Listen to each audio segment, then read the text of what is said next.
This is Dr. Joshua Gentges. He is a DO and MPH. And so for those of you all that would have to Google that to figure out what it is, don't worry, I already did it for you.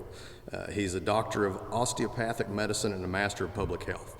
He's the research director and an associate professor of emergency medicine for the OUTU School of Community Medicine. He is passionate about the health of Oklahoma families, which has led him over the course of the pandemic to advocate for sensible public health measures to contain the virus. Dr. Gentges writes lectures and teaches locally, regionally, and nationally. He's board certified in emergency medicine and in public health, and as the research director for the emergency department, he teaches medical students and young doctors how to evaluate the medical literature to inform their patient care. He plans to spend the rest of his life helping Oklahomans live healthier, happier lives. And if you all will help me welcome Dr. Gentges.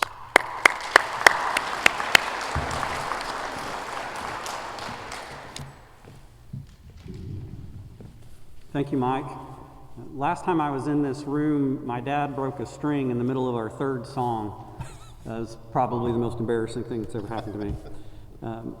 I'm glad I have the opportunity to be here and speak to all of you today. I am Josh Gentges. I teach emergency medicine and practice emergency medicine at Hillcrest Medical Center in Tulsa, Oklahoma. I'm here to talk to you about COVID-19, why it's important for all of us to follow public safety rules, and why the vaccines are safe and effective and necessary for all of us to go back to a normal life, which I think is all of our goal.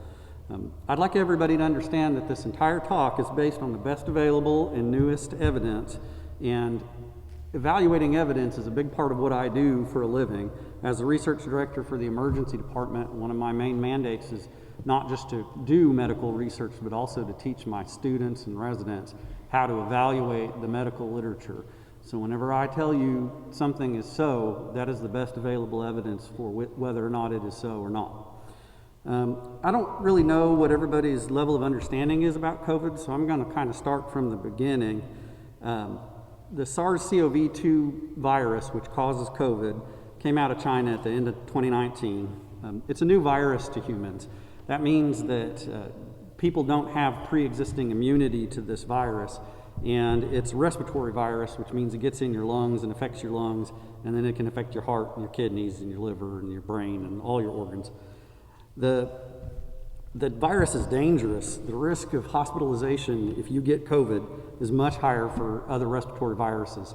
An example would be comparing to influenza. You know, if you get COVID, you have a 10-time more likelihood rate of being hospitalized than if you get influenza. The death rate from COVID in Oklahoma, that's around 1.5%.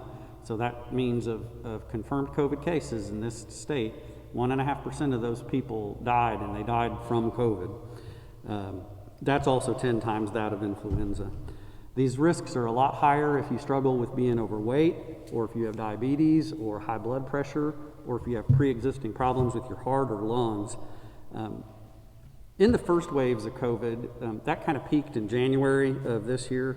Most of the patients that needed hospitalization or that died were elderly, over the age of 75, and most of them had underlying health problems. But one of the other problems about a new virus is that new viruses mutate. They try to find a pathway by which they can infect the most number of people.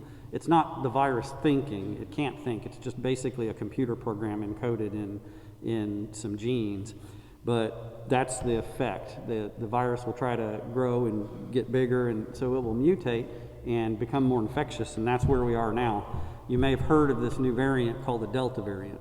Well, the Delta variant is a lot more infective than the first waves. It's about 3 times as likely to spread from person to person, that's how contagious it is, compared to the original virus. 3 times as fast to spread as the earlier virus. The only respiratory virus we know that spreads faster is the measles. And guess what? Almost everybody in this room is vaccinated against the measles. That's why we don't have giant measles outbreaks anymore. That's the reason. It's now affecting younger people. Most of our hospitalizations now are in the age group between 25 and 54 years of age. And the deaths have switched to a younger cohort as well. So instead of 75-year-olds, it's, people 65 and younger are now dying of this. This is because Delta hits you harder too. grows in your body faster, it spreads faster, it's just a worse virus. It's also affecting kids now. In the first waves, we didn't really see kids get sick, and now we're seeing exponential growth, really fast growth among pediatric populations in the United States. And children are dying at a higher rate than they ever have. And schools are opening. Schools just opened here. Schools opening in Tulsa and tomorrow. So we've got to do something to try to make all of this stuff. We're going to see this problem of children being sick with COVID get a lot worse before it's better. That's not a prediction off the top of my head. That's just math. COVID also carries risks to patients that don't include death. About 1 in 3 people who get COVID will have signs and symptoms of illness that go on for a long time after their initial infection. It can infect your heart, it can affect your lungs, it can affect your brain, it can affect your kidneys, your other organs. Here's an example. About a quarter of men who get COVID-19 end up with erectile dysfunction from it. So I think that's a problem. I don't want that. There may be other long-term effects that we don't know about, but we do know the longest study we've had on this, what we call this long COVID, has been 9 months, okay? Because it really hadn't been around that long, but that's the longest study we have. And in that one, the patients that were sick, and it was about 1 in 3, like I said before, they had persistent symptoms throughout that entire study period. So if you get COVID, there's a chance that it doesn't go away for you. And it's a pretty big chance. It's like a bad Russian roulette game. How does COVID spread? COVID spreads when you breathe. That's just how it works. It enters the air in an aerosol, like a spray paint can, right? You spray a spray paint can, it kind of spreads out in these tiny little particles, right? And it will spread throughout a room fairly quickly. With the previous versions of COVID, you did need 10 to 15 minutes of close contact with an infected person for you to have a high risk of infection. I wish that was still the case with Delta. It is not. The amount of time required for you to get an infection with Delta is more like 10 or 15 seconds. So this is why the CDC changed their recommendation for everybody, even vaccinated people, to wear a mask whenever they're in indoor settings around others. And that's why I'm wearing a mask, because I think public health officials should do good modeling of appropriate public health behavior. So the old variant, like I said, 10 to 15 minutes. This one's 10 to 15 seconds. You don't have to have as close a contact as we did before. You can just be in a room with somebody now with the Delta variant rather than having to be like where you're right in their face and they cough on you or whatever. COVID can sometimes be asymptomatic. That means that if you're unvaccinated, you could be contracting COVID from people around you and not know. If you're vaccinated, you have a much lower chance of getting COVID. It's possible for vaccinated people with the Delta variant to still get and spread COVID, but the rates of infection are much lower. It's about 75% reduction for the Delta variant, which means that even though you can have outbreaks among vaccinated people, the outbreaks tend to be smaller and limited, as opposed to the really rapid growth we're seeing otherwise. You might wonder if a healthy person needs to be vaccinated against COVID, and the answer is yes. That's because COVID's a new virus for humans. You can be healthy as a horse, but that won't save you from long COVID or from a risk of hospitalization or death. The other reason to get vaccinated is to protect your loved ones and your colleagues and their families, especially their children under the age of 12. They can't currently get vaccinated. I don't know if you guys are following any of the news on this, but across the country, the school systems that are opening are closing again. And that's because they're getting huge numbers of children that end up being positive for COVID or exposed, and then they have to be quarantined, and teachers are getting infected, and then they have to be quarantined, and it's an untenable situation. So schools are having to bounce back between in-person and virtual learning, and that's really bad for kids. We got to be able to stick in one of those sections, and the way we're doing it now is not working well, unfortunately. In this community, you will see that among your school children. It's coming. And the only way to protect them, especially the ones that are under the age of 12 who can't be vaccinated, the only way to protect them is to reduce the level of community transmission so there's not as much virus out there, so there's not as many people that are infected that can then infect kids. The lower levels of COVID in the community in general, the fewer children will fall ill. The other point that I want you guys to understand is that we talked a little earlier about how Jane Phillips has, somewhere around 45, 50 people in the hospital with COVID. Jane Phillips only has 110 beds in their hospital. So what happens if you have a heart attack or a stroke or a bad injury or some other medical condition, and then whenever fire or EMS comes to pick you up, there's no room at the inn? Well, you sit there and you wait on an ambulance cot, and then when you finally do get an ER bed, and that may take a while, sometimes it takes hours. When you finally do get an ER bed, if they decide they need to admit you, it may then be hours or even days before you actually get put in the hospital. I can tell you at Hillcrest Medical Center, I've been holding anywhere between 12 and 22 ICU patients in the emergency department for periods of time up over 200 hours because I don't have any place to put them or any place to send them.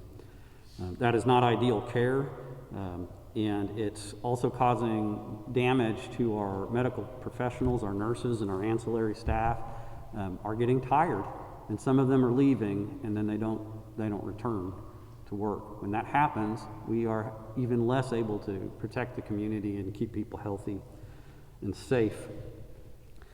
So the vaccines are safe and effective for the prevention of COVID infection. For the previous variants, the vaccines range between 85 and 95% effective.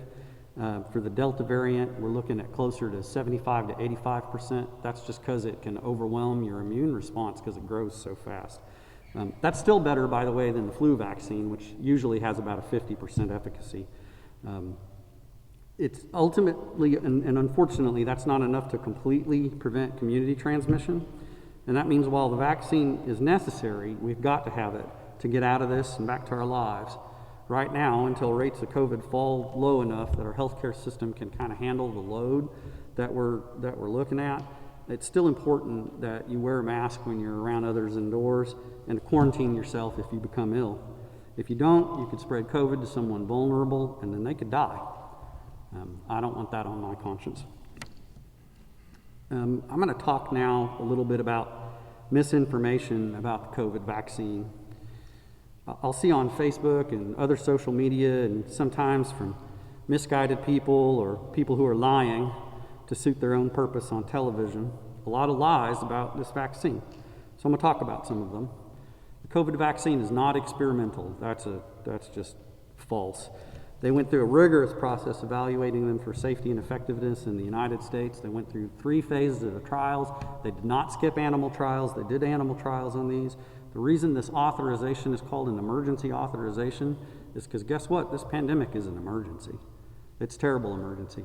We're good at taking care of mass casualty events in Oklahoma. You guys know that, right? Why? Tornadoes. We see them all the time. You get a supercell, tornadoes spawn off of it, and sometimes they go through towns. And what we'll do as a medical community is kind of come together. I've been on Oklahoma's disaster medical assistance team for the last 15 years, and Oklahomans in general are really good at taking care of those kind of disasters. This one's a little different kind of disaster because in a tornado, it's 2 or 3 days of hard work and cleaning up, and then the hospital's back to normal. This is a mass casualty event, a tornado, every day, for months and months and months. The system is not designed for that, and that is why the system is starting to break. So, no vaccine in the history of the United States has ever been as carefully studied, both during the approval process and now in post-approval monitoring. Nothing has ever been studied and looked at as closely as these vaccinations, and they are as safe as any vaccine that's ever been produced. I would argue that the mRNA vaccines are even safer than any other vaccine that's ever been produced. Billions of doses of the 4 vaccines that are approved in the United States have been given across the world. And there's been very, very, very, very few serious complications. You are a lot more likely to be struck by lightning than to get sick from COVID vaccination, other than just minor kind of side effects, which are pain at the injection site. Sometimes people will get a little headache, body aches. You'll feel like you've got the flu for a day, and then it goes away. You can't get COVID from the vaccines. That's impossible. None of them contain a live virus. Not one of them does. There's no way for you to get it. You cannot get the viral genome, the genes of the virus. It's not DNA, it's RNA, but whatever. It cannot get into your own genes. It's impossible. No animal, from the smallest insect to blue whale, has any of the cellular machinery required for mRNA to somehow incorporate itself into your genome. That's fantasy. It's impossible. So it's just not how it works. I see people say the vaccines can make you magnetic. That's just ridiculous. There's no metals in the vaccine. It's impossible for that to happen. It would be impossible for there to be a microchip in these vaccines. If you think that, if you've seen that kind of memeing on Facebook or whatever, think about how that would actually work. There would somehow have to be a vast conspiracy for multiple factories to somehow coordinate putting microchips that are invisible, which that's not a thing, those don't exist, in each vial, and then nobody finds out and blows the whistle. There's no like reporter out there that can pop the lid on that. That doesn't make sense to me. The vaccines do not cause miscarriages. They do, in fact, you know what causes miscarriages is getting COVID. That's a thing that if you get COVID serious enough to hospitalize you and you're a pregnant lady, then your chances of losing your baby are a lot higher than they would have been if you didn't get COVID. They're completely approved now for pregnant ladies. So you can take the vaccine if you're pregnant. If you have HIV or other kinds of immune system dysfunction, you can take the COVID vaccine. And those people who are immunosuppressed, like cancer patients or HIV patients or people who have autoimmune diseases and are having to take medicines for that, those folks get sicker when they get COVID. So getting the vaccine can help protect them from that. The only actual reason not to get a COVID vaccine is if you have had an allergic reaction to one of the components in it or to a previous COVID vaccination. That's the only contraindication to getting your COVID vaccine. There just isn't another one. And these are not, some vaccines contain eggs. The COVID vaccine doesn't contain any eggs. Some vaccines have trace amounts of latex in them, and there's a lot of people with a latex allergy. There's no latex in the COVID vaccination. It has basically little mRNA pieces and some preservatives and some stuff like cholesterol and sugar so that your body will take it up. That's all that's really in there. The bottom line on this is that everyone who can receive the COVID vaccination, and very, very few people fall into a category of cannot receive the vaccination, should receive it. And I recommend COVID vaccination is safe and effective, and the only way for us to get back to our normal lives. I'd like to talk real briefly about treatment for COVID that would not be vaccination. And the reason I'm talking about this is the other night at work, I was teaching a medical student, and I decided to go through our different treatments for COVID. And as I was going through it, I realized that, boy, there sure aren't a lot of tools in my tool belt for this.